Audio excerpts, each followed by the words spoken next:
Itinanggi ni Philippine Coast Guard spokesperson for the West Philippine Sea, Commodore J. Tariela, na tinawag niyang traidor si Sagip Party List Representative Rodante Marcoleta.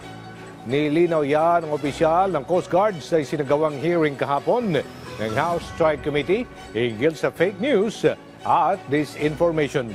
Ginit ni Tariela hindi siya gumamit ng salitang traidor sa post sa kanyang ex-account bilang tugon sa naging payag ng mambabatas.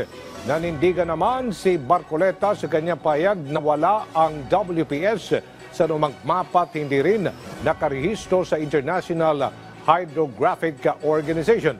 Ginit pa ng kongresista, hindi gumawa ng paraan si Tariela upang ipaliwanag sa netizen ang kanyang post.